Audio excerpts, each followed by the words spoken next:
So my phone says 9:30. I might just start.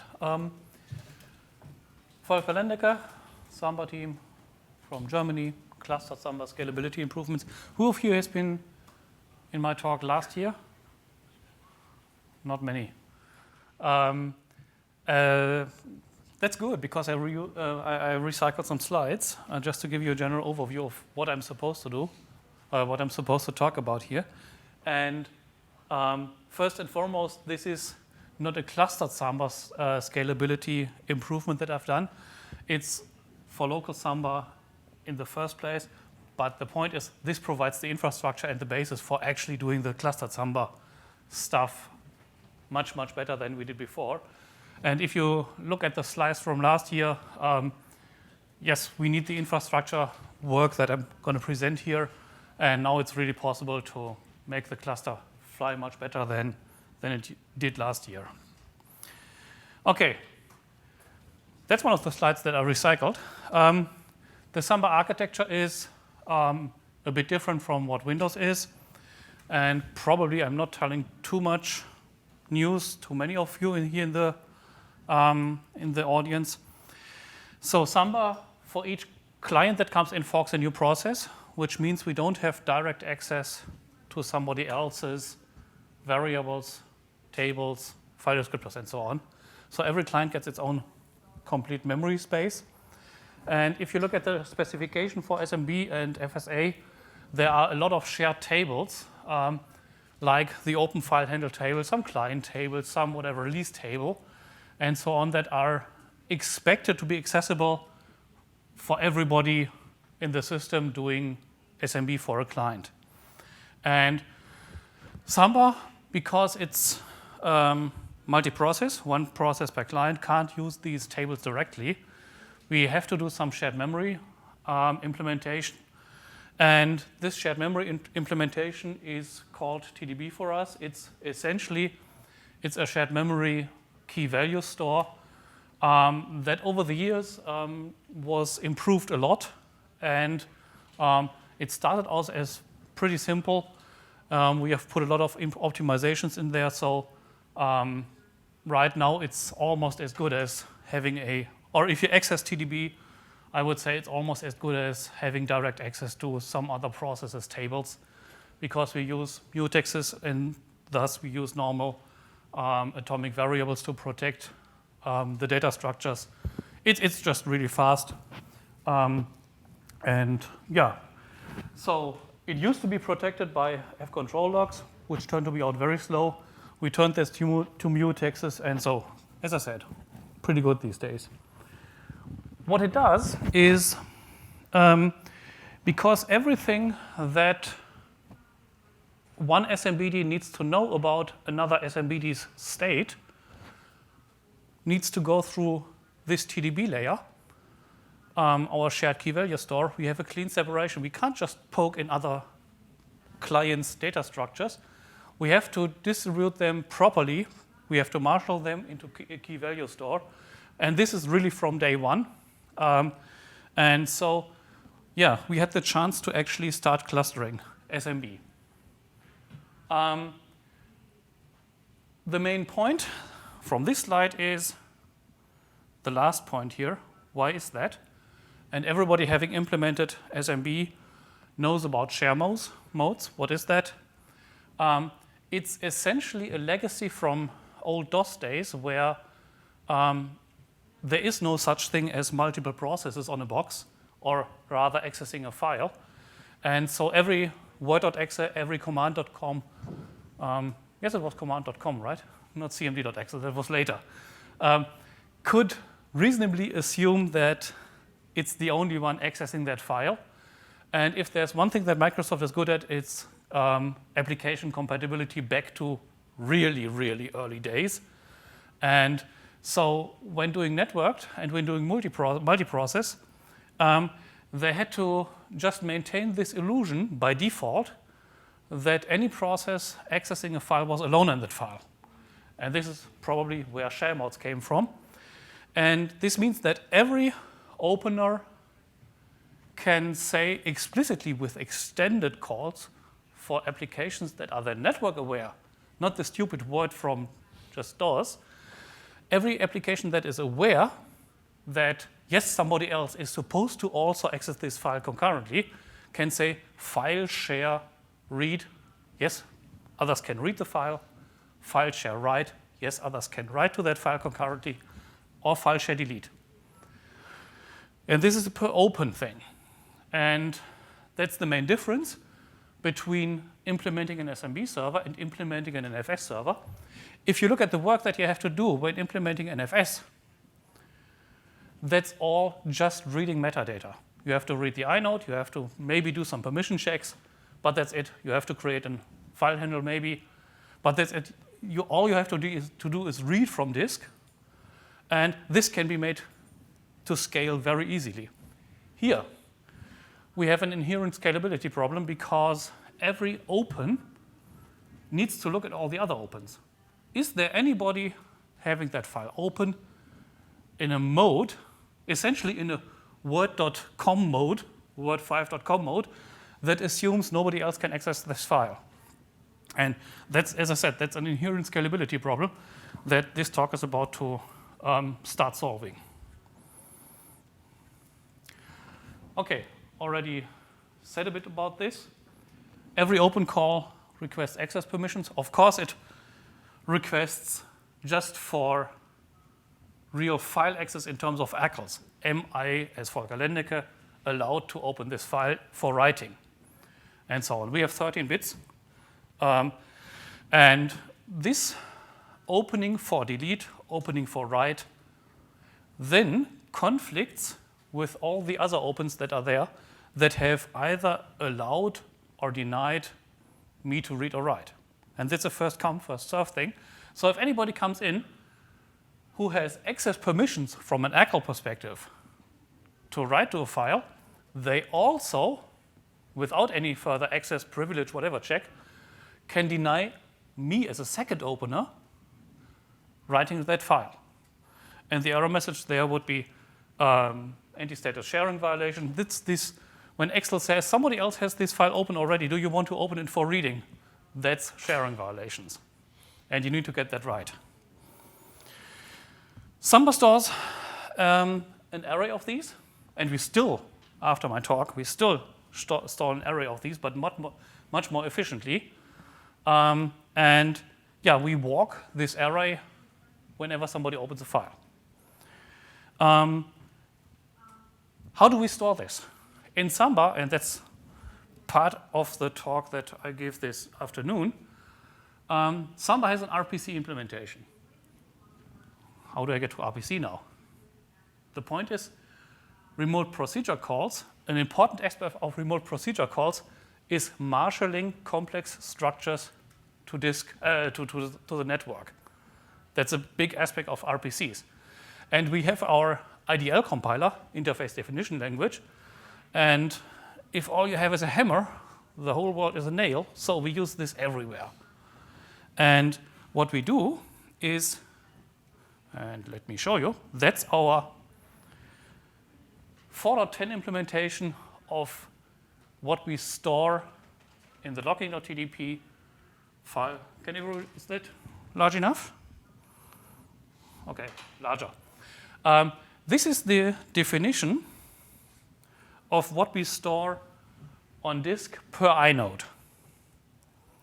And this has trimmed down significantly. What this means is we can have arrays here. And this array is the only one that is left. But we can have arrays here. And these arrays, share modes and leases, are pretty expensive to marshal and unmarshal every time we access this logging.tdp. I mean, it works, it's simple, but it's a lot of mallocs. And if there's one thing that you learn in performance analysis, don't do mallocs. And so they are expensive when putting that out to disk or getting it from the TDB on disk.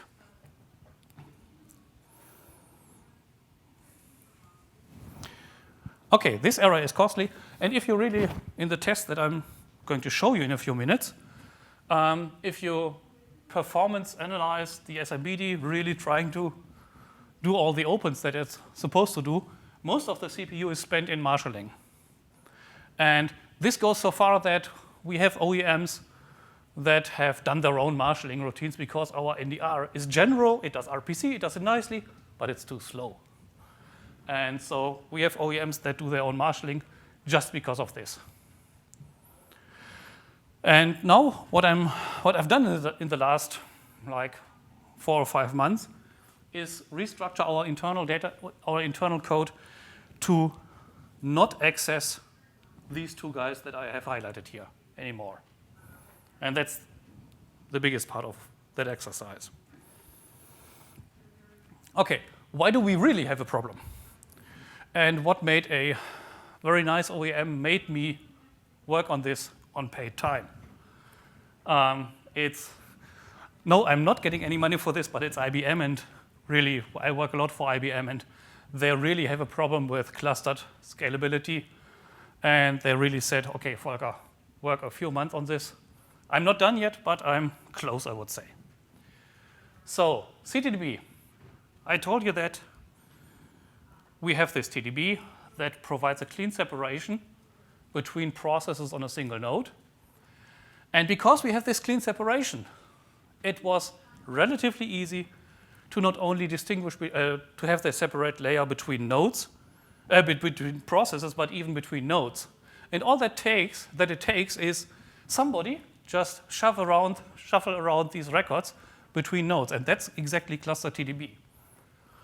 And it's just basically a daemon to move records around and take care of what happens if a node dies, and also take care of messaging and so on. But its main task is get records around to another node. But this is only possible because we had these records with all information in place right from the beginning. And you can really see it. A CTDB record is really memory on a NUMA node with extreme latency.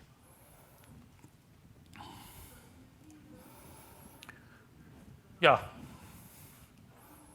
So we have 2 nodes, 2 SMBDs with mmap looking at locking.tdb like they did before. And so local access, so you have a cluster of 2 nodes, and you configured your clients such that they all go to a single node, the speed that you will see is really not affected by the fact that we are clustered, because the access locally is, again, mmap, same mechanism. It's only when you configure your clients, and that's the general case, of course, if you configure your clients to access both nodes. And what this means is that, okay, a file is open here, SMBD has its record here in locking.tdb. Now a client comes in, wants to open the same file here, and it does not find the record in locking.tdb, the record that holds this. What it does is, so this SMBD now wants, hey, we don't have that record. It walks to CTDB, asks it, hey, get me that record. That goes over TCP into this locking.tdb, gets that record, and it goes here, and then this SMBD has it local. And as you can imagine, if there's a lot of contended access on the same file distributed between the loads, there's a lot of traffic here. For each and every open and close, the record that holds this array here, needs to be modified, needs to be available locally, and thus needs to be shuffled around. Okay. And by the way, these records can get large. Just make the math. This guy here is 132 bytes, as I figured out lately. And make that by whatever, 10,000. That's 1.3 megabytes. Having to shuffle it around in the cluster per open and close, you don't want to do that.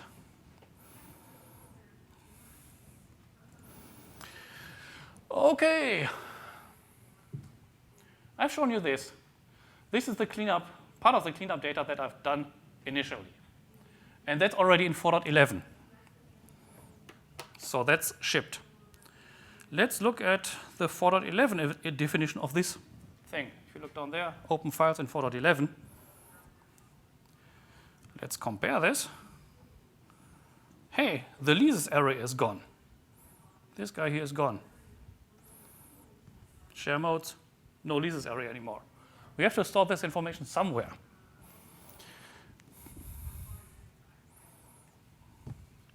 So this is what the 4.10 definition looks like. What's a lease? It's the permission to cache something, but it's not like an old SMB1 oplog.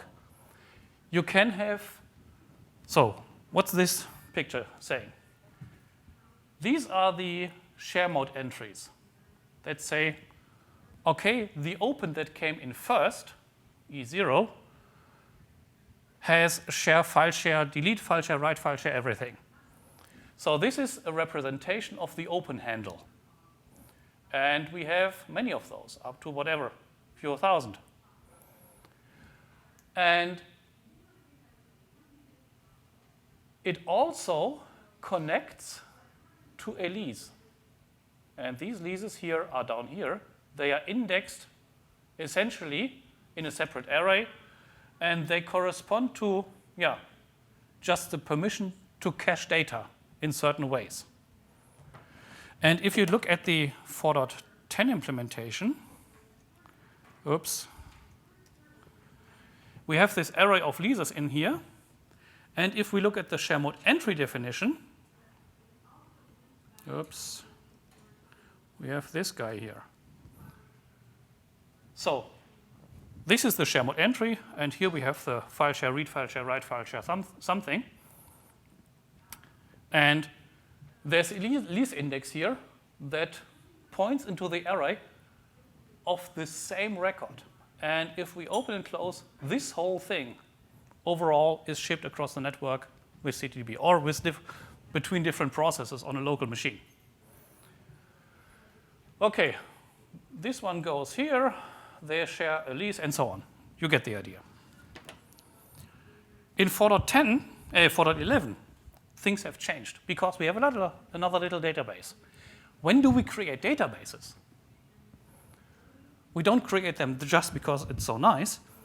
We create them mainly if it's necessary to share information between different SMBDs. And what we have had for a long time, 4.10 also holds this, is a leases.tdb. So we have a separate database. Now it's extended a bit, but we have a separate database. We have had that since day one of leases that is indexed by essentially lease key and stores something. Why is that? You would say if you look at the initial idea of leases, this is essentially a per connection thing, or rather a per file handle thing. So it should be sufficient to store the lease information in a single SMBD process, hosting a single client, because leases are really, really local. No, they are not. We have tests. So you have a lease key and a client GUID. We have tests that show that the same client GUID can be used over completely separate client connections. So what does that mean? Client coming in over connection A, using a lease key, GUID ABC, key 1, 2, 3. Then client coming in over connection B, probably same client, also using this same thing. And because of our implementation up there, 2 different SMBDs are hosting this. But client B comes in with the same lease key. It needs to know that this lease key is already used by another process. Thus, we had to create the database. So it was already there. And what I did for 4.11, I just extended the information that used to be there. So if you look at the 4.10 implementation, we had all this stuff about leases, in particular, the current state. What is the actual lease flags, read, write, handle? That's the most important one. This is still, in 4.10, part of the big locking.tdb array that is shuffled around every time. 4.11 now has SDC 4.11.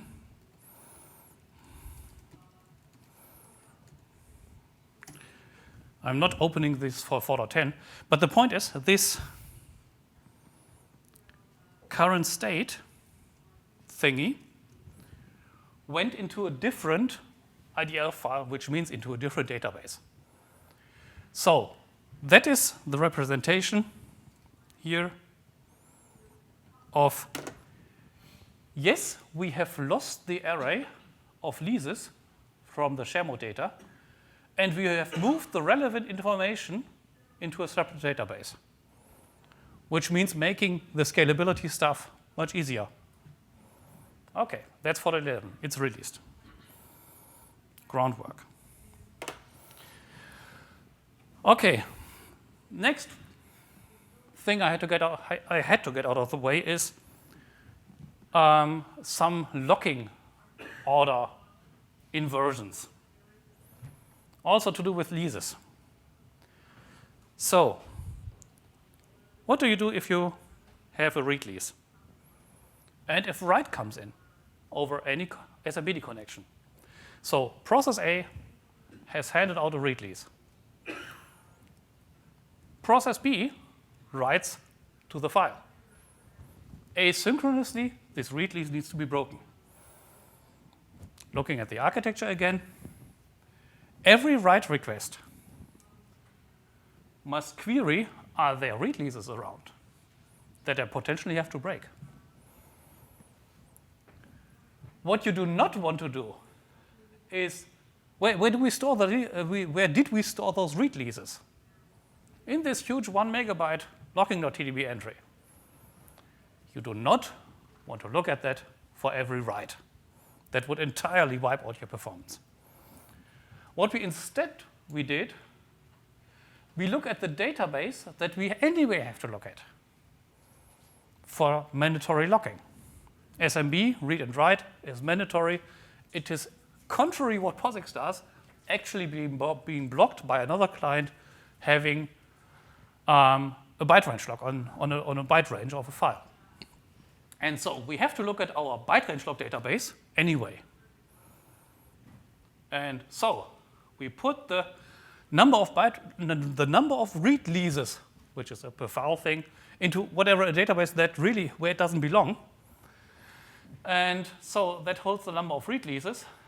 And so we look at byte range lock on every read anyway, and we just retrieve that data. But when there are read leases deep inside this write call, we have to look at locking.tdb again. And this is the locking order violation, because in TDB, in our internal architecture, you don't want deadlocks. We have a very strict order of which databases can be locked together in which particular order. And our locking.tdb is always the master. Everything else comes after that. Now, we figured out from brlock.tdb, hey, there is a read lease. Let's break those guys. Where do you store that information? In locking.tdb. Doesn't work, because we have the lock on byte range lock and have to then lock the master of every. Doesn't work. And so what we did now is we have a small abstraction violation essentially. What is it?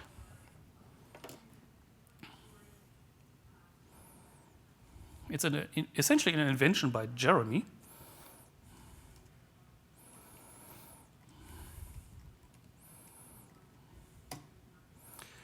So this is the file I have already shown to you. Okay. That's the current version of our big locking.tdb thing. That is much smaller now, by the way. And I will get to that in the other talk later. The sequence number thing is, so this is all RPC NDR encoded. And the expensive part is turning that into a memory structure with mallocs. However, what we do is we do this little abstraction violation and put these flags at the very beginning of the record. So with our code, we can just take a little look at, hey, all these opens on that file are there share modes, are there read leases around? And that's cheap. So what happens on the right now, we don't, for this particular piece, not look at byte range log anymore. What we just take a quick look at the database, don't do the whole thing to unmarshal this on every write, put that into malloc structures and so on, but just take a little peek at the beginning of that record, and that's cheap. That's a little abstraction violation. Normally you would say, hey, this is all defined in IDL, we need to unmarshal this whole thing, and yeah.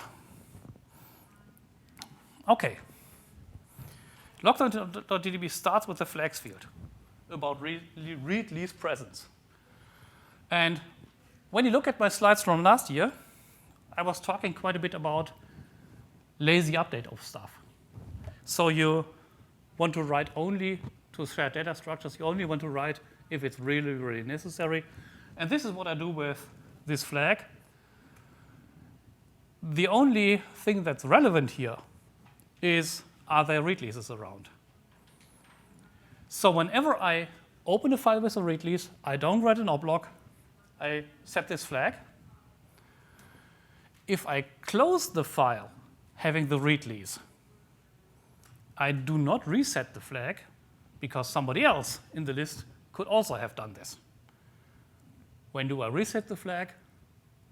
When I have to walk that array anyway because I want to break leases. That's the point. That's what I mean with lazy. So once you trigger the condition, you set the flag.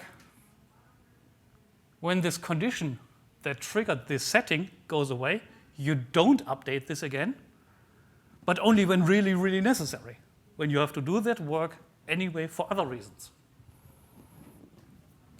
And yeah, while I had to remove some stuff on our byte range locking heritage, essentially I removed the locking and X call from our core.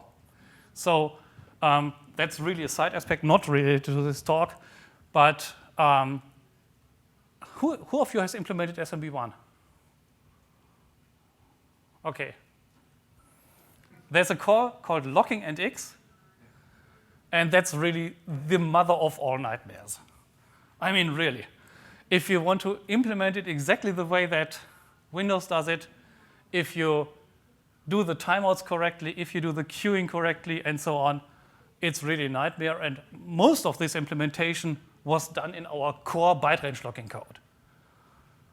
And because we want eventually to be able to remove the SMB1 code, I moved this into where it belongs, into the SMB1 server part of our Samba, and removed all that craft about pending logs, timed out logs, and all that stuff from the core database. So a lot of cleanup that eventually will lead the way to having SMB1 as a compile time option, and then SMB1 as a git commit with many minuses in a few years. So now the real work started. Got that out of the way. 4.11 looks pretty clean. And so if you look at 4.11,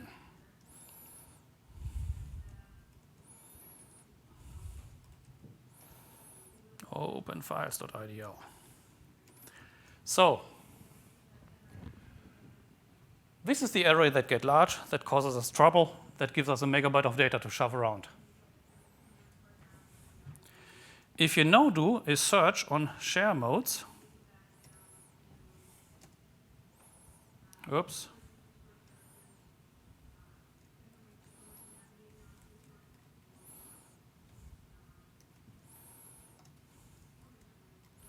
this is 4.11 code. And I used this essentially regular expression looking at the places where the share modes array is being accessed in the code. And there's a lot of places. There's a lot of places that utilize knowledge. Yes, we have an in-memory C-style array of share modes. And if you do the same thing in master, They are gone, essentially, because there is no share modes array anymore. And this was part of the deal that I had to really go through, and thankfully Jeremy reviewed that code, go through, and most of these references of that C-style array just walk the array. I introduced a function here. And what I did as the last commit essentially is, I introduced a share entries.tdb. I moved this out to a separate database. And why can I do that? And why is it so much better than having this in an NDR marshaled array? If you look at this code, where is it?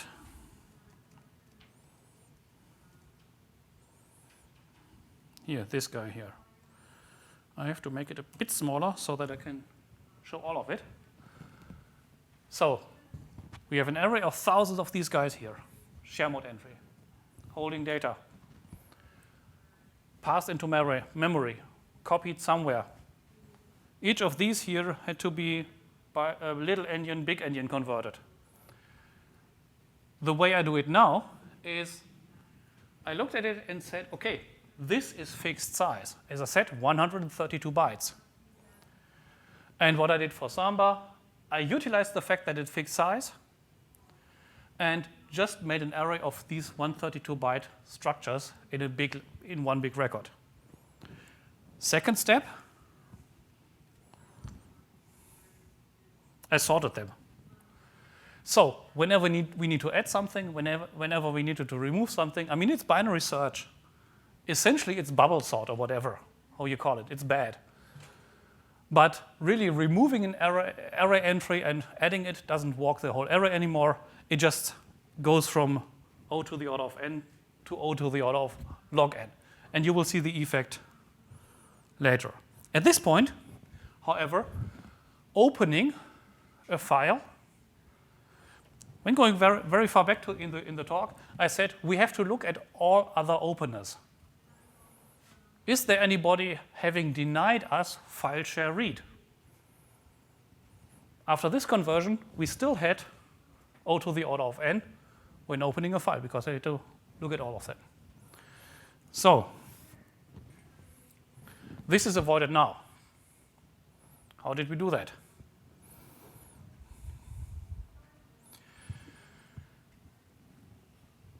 I get a conflict if the following happens. I want to write, but somebody else did not grant file share write.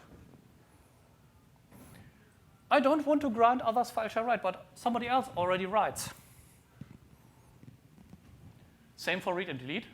This is first come, first serve. Second slide here. And what I've done is I extend this field that holds the share mode array, that holds the release information about, okay, we have this inode, we have this locking.tdb structure. What is the most restrictive share mode in the whole array? What does this mean? It's an intersection of all share modes granted. So you null out everything where somebody does not grant file share read, file share write, file share everything, file share delete. So if there's any entry in the whole array without file share write, this central flag doesn't have that bit.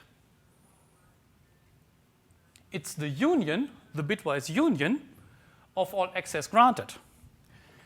So if there's anybody in the whole array that wants to write, that write bit is set in the central record.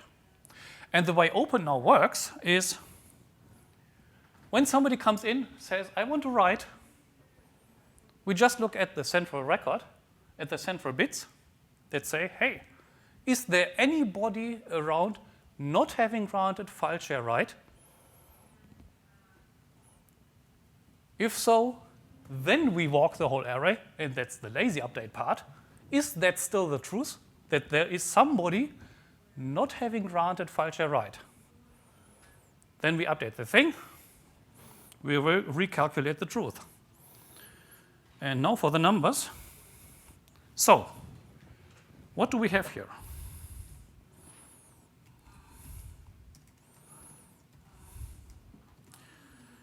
This is 4.11, latest release code.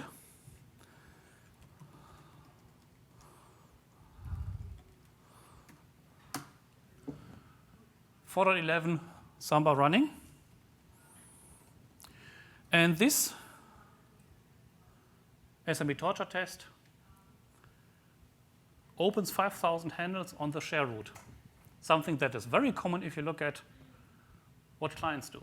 Every client opens the share root, keeps it open for whatever reason. And this is really the case that caused us trouble. Okay, takes a while. 5,000 handles open, no. And we have another little torture test that says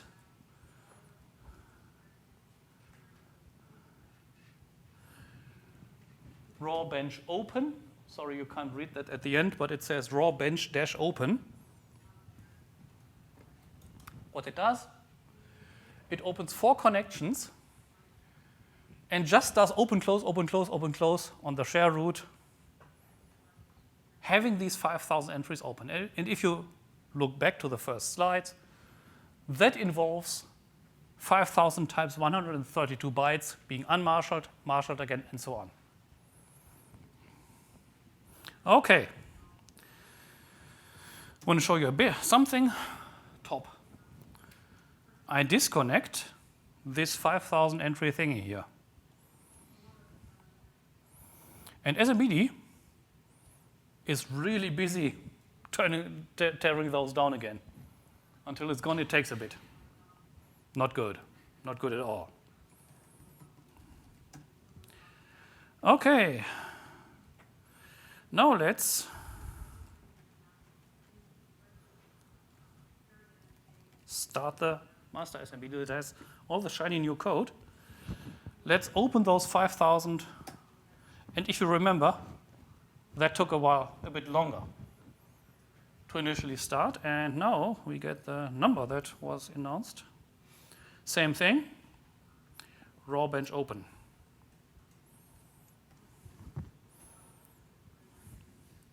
So we went from something like 35 or so in this particular to 900, which means that even with 5,000 entries open, this is much faster. To-do. Okay.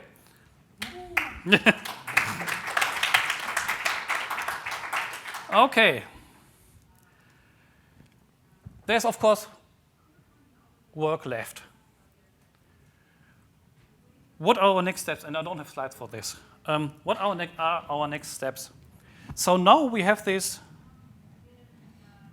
big array of these things fixed size in one database at this point. And we also have this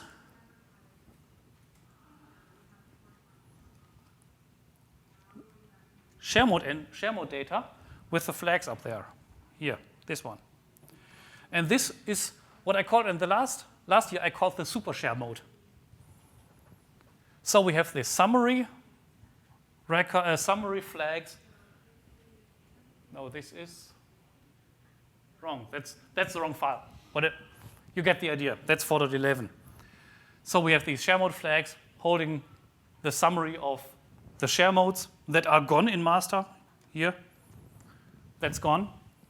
And now what we can do is, if you look at the slides of CTDB, if you look back at the slide for CTDB, now it's much easier and possible to split this array that is now lived in a separate database to split it into a per node thing. So now we still have to take care of 5,000 entries in one single array. And the obvious optimization here is, if we get too many of them, just make it not 1 but 16, for example.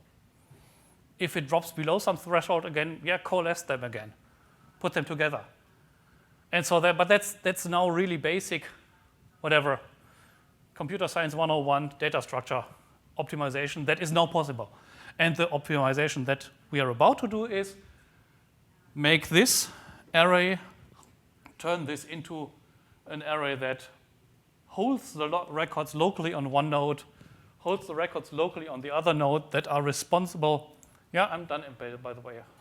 Holds that are responsible for handles held open on a particular node. Okay, yeah, that's about it. Further work, if you now perf the SMBD doing the open close thing, it's all mem copy. I mean, we are still dealing with an array. It's all mem copy, and the next step would be now really to essentially turn this array into a smart data structure, like a tree or something. But as I said, this is kind of possible now, wasn't before. That's my talk.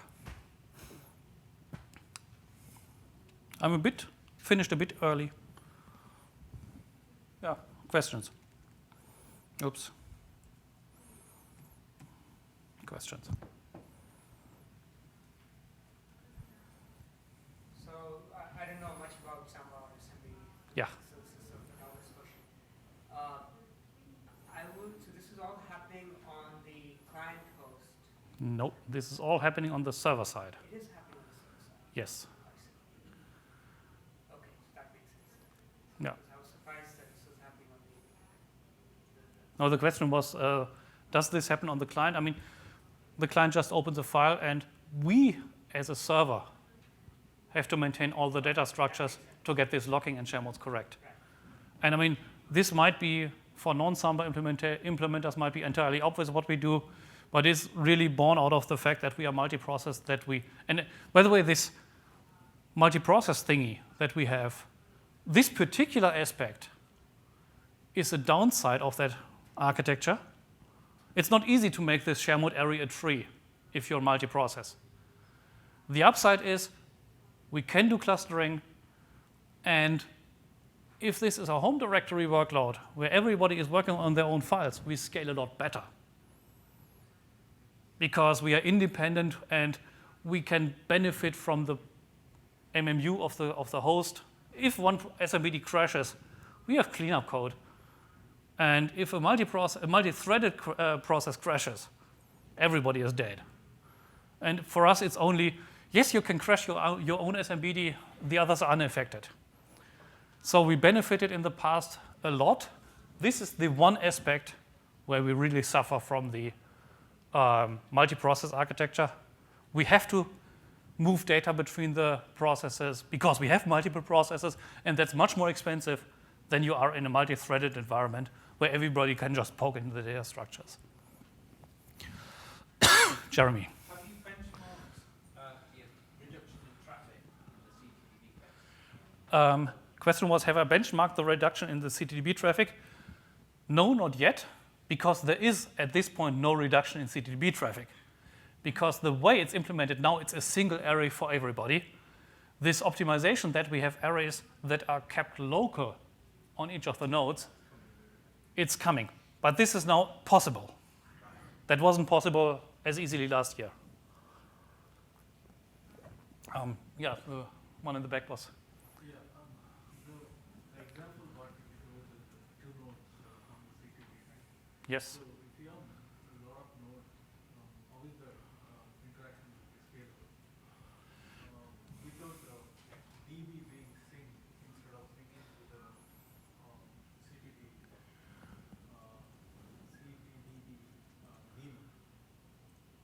Sorry, say again. There are more nodes. Yes.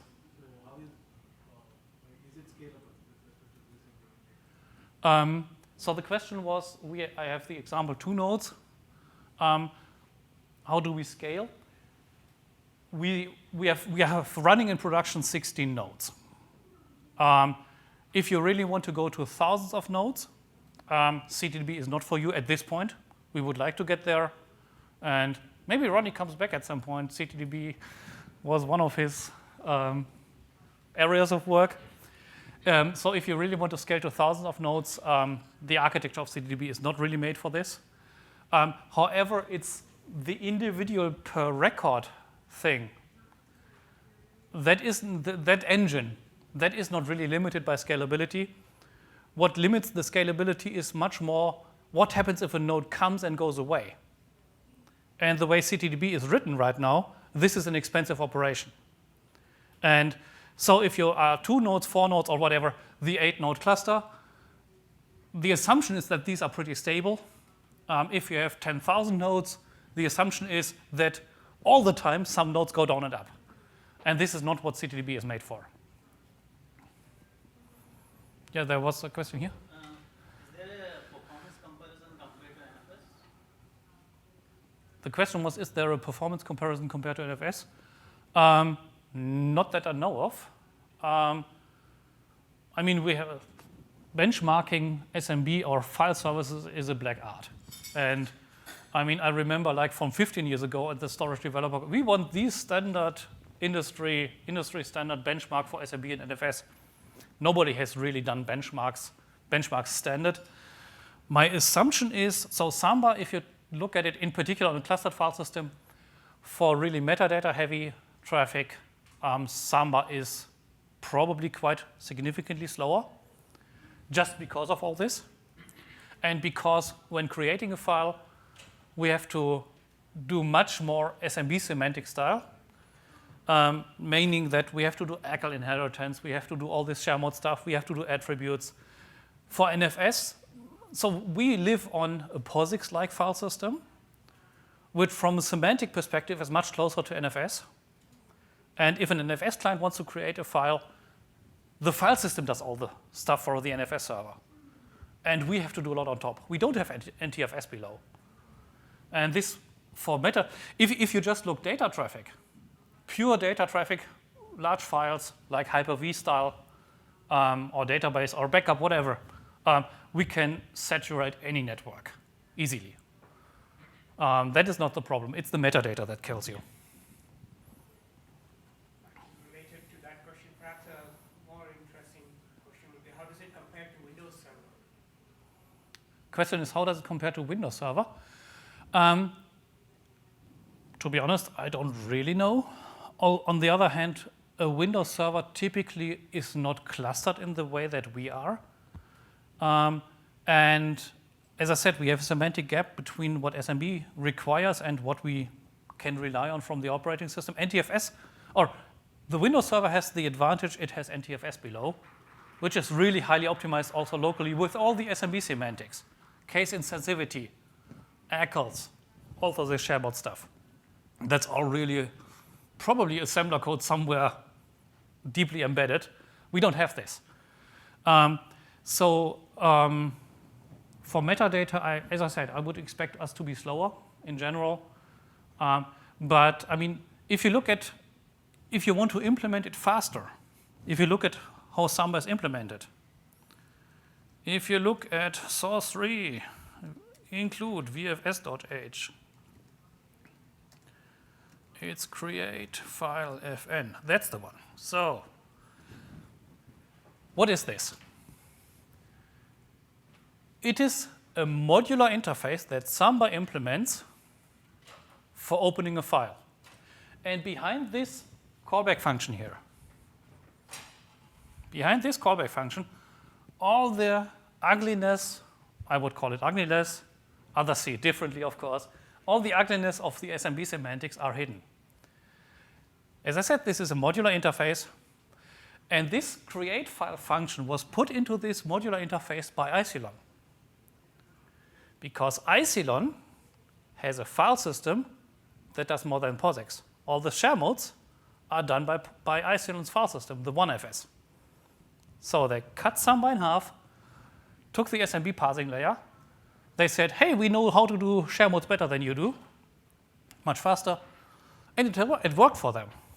Okay, they moved away from Samba for a while ago, but this code is still there. So if you have a file system that for speed reasons or semantic reasons or interoperability reasons does in the file system all the SMB stuff, just plug in a Samba VFS, and we're happy to host that. So if you have NTFS on your FreeBSD box, plug in create file, call into the NTFS create file implementation, and you should be just as fast as Windows is.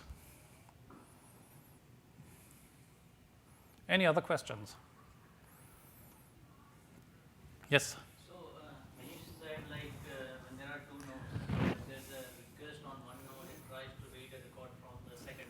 Yes. So does it then create an entry in its own logging.tdb? So the question was essentially about the mechanics of how CTDB moves the records around. So this would be topic of a completely another talk. Yes, it creates copies. So on one node is a designated location master, L master. This L master creates an entry here. And as part of the header field of this record, we store the so-called D master, data master field. And the location master stores, hey, I created a node 0 L master record that currently really lives as a data master on node 1. So there's many copies of the record, possibly as many copies as there are nodes of that record. So But- my question is around what if a node crashes? So I have lots of slides about CTDB. What do we store here? CTDB, and that's the basic insight that we had at a traffic light in Mainz when, yeah, sorry. I still really remember this. The basic insight why CTDB can scale at all is it can lose data. Because what do we store here? What is stored in logging.tdb? It's information about open files against node 1. When node 1 crashes, by definition, those files are not open anymore. And the expensive piece why CTDB does not really scale is a node crashes, goes away, then CTDB has to do a recovery, which is nothing more than collecting all records of all nodes with the latest versions and spread them everywhere. And so that's the reason. We only store information about open files that can go away, and Ralph, implementing persistent file handles, has its problem with this, because persistent file handles by definition are persistent.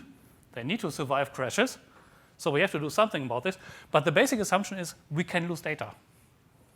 And none of the cluster databases we looked at that time gave us those semantics. And this is what makes CTDB scale at all. Ronnie.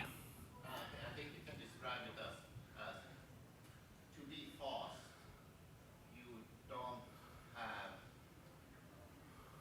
the records are not synchronized across the Correct. database. So when the node crashes, you will have data loss. But CTDB and Samba is capable to repair the data loss that occurs. The comment was, to be fast, we can't replicate on every database record change. So we have data loss, but we have a very intelligent recovery mechanism for this. That takes its time, depending on how many nodes and how many files you have. Yes? So just to comment on that and the persistent handles, the reason that's really hard is because if the entire cluster goes down, You're dead. everything goes down, you still can't lose data. When everything comes back up, those persistent handles have to be able to be reacquired. The comment was that this CTDB recovery mechanism assumes that some nodes are still alive. If all nodes die, you're dead with this mechanism. Okay. I think I have to make room for the next speaker, or I have to get you to the coffee.